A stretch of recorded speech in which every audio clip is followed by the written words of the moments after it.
Ele é objeto de desejo de quase todas as pessoas no mundo.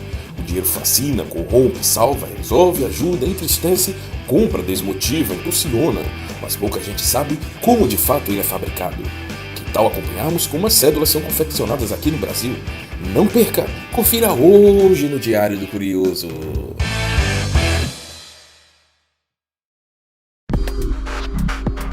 Aqui no Brasil, a responsável pela confecção das moedas e cédulas é a Casa da Moeda do Brasil, que fica localizada no Rio de Janeiro. Ela foi criada em 8 de março de 1969 pelo rei de Portugal, Dom Pedro II, em Salvador, com o objetivo de atender a demanda de fabricação de moedas no Brasil. Mais de 300 anos depois, além de atender a demanda de dinheiro aqui do país, nossa Casa da Moeda também produz produtos de segurança, como passaportes com chips e selos fiscais. O Complexo Industrial do Rio de Janeiro é um dos maiores do gênero no mundo. No local funcionam as 3 fábricas da empresa, de cédulas, de moeda e gráfica, onde são desenvolvidos produtos com elevado padrão de qualidade exigido no mercado moderno. Tudo começa com o papel usado para imprimir o dinheiro. Cada remessa de papel que chega à Casa da Moeda é examinada criteriosamente para evitar que tenha alguma imperfeição. Por exemplo, é necessário conferir a acidez do papel. Caso não esteja no padrão correto, dará problema na secagem da tinta. Esse papel que está aqui como exemplo, Roberto, é papel usado para qualquer produção das células ou existe uma encomenda, um papel específico para cada tipo de cédula? Um papel específico para cada tipo de cédula. Nesse caso aqui é os R$5 da primeira família. Essa acidez é resultado de uma combinação química secreta que garante um padrão de cores em cada uma das notas. Só nesse processo de checagem da acidez do papel são feitos mais de 30 testes químicos e físicos.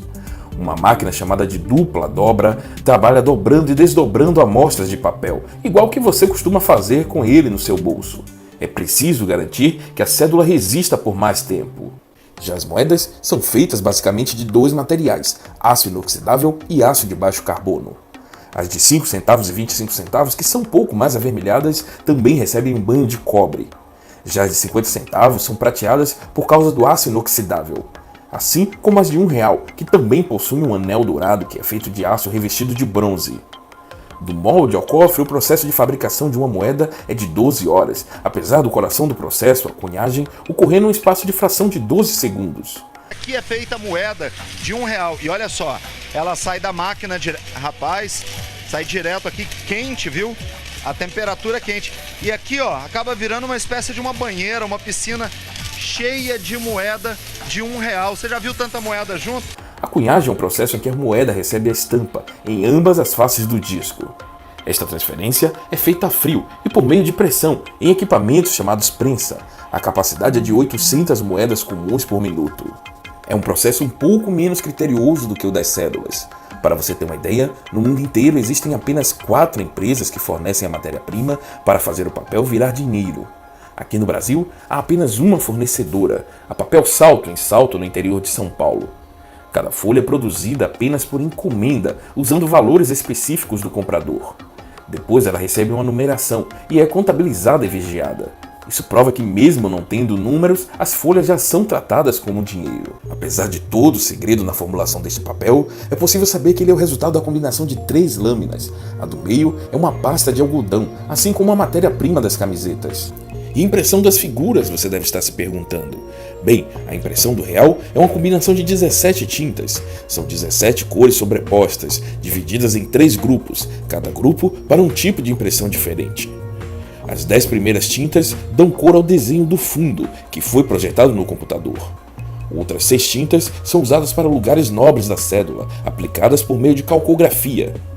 E sabe aquele efeito que denuncia quando a nota é falsa? Ele é um segredo muito bem guardado. Só sabemos que são usadas tintas especiais para isso. Isso concede à nota uma espécie de textura.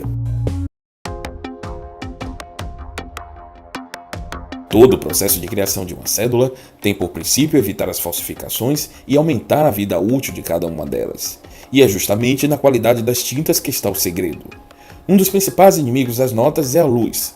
ela consegue desfazer as cores com mais rapidez. É por isso, inclusive, que é proibido tirar fotos com flashes em museus. Isso acaba desgastando as cores das telas. Passando por todos os processos de criação, as notas são revisadas uma a uma, numa sessão de críticas e triagens, onde só mulheres trabalham. Segundo os responsáveis pelo processo de criação, os homens não têm paciência e acuidade para pegar pequenas falhas de impressão, apenas olhando as notas rapidamente. Nessa coluna aqui tem um defeito, ela marcou, e o defeito é esse aqui, ó. Pode ver que a cédula está um pouco borrada de marrom, então essa coluna está perdida, essa cédula vai ser destruída. As notas aceitas são cortadas, empilhadas e embaladas, já prontas para circular, mas só viram dinheiro mesmo depois que são respaldadas pelo Banco Central.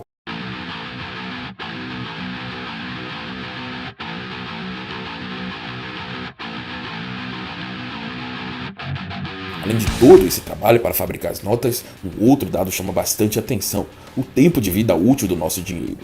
Segundo o Banco Central, as notas de 50 e 100 reais têm vida útil média de 37 meses, enquanto as de 2, 5, 10 e 20 reais apresentam durabilidade de 14 meses em média. 30% das notas de 2 e 5 reais estão tão danificadas que não podem estar em circulação. A orientação do Banco Central é que as pessoas em posse dessas notas depositem em algum banco para viabilizar o recolhimento e destruição delas. É bom lembrar que destruir ou danificar dinheiro, mesmo que seja com rabisco, é considerado crime.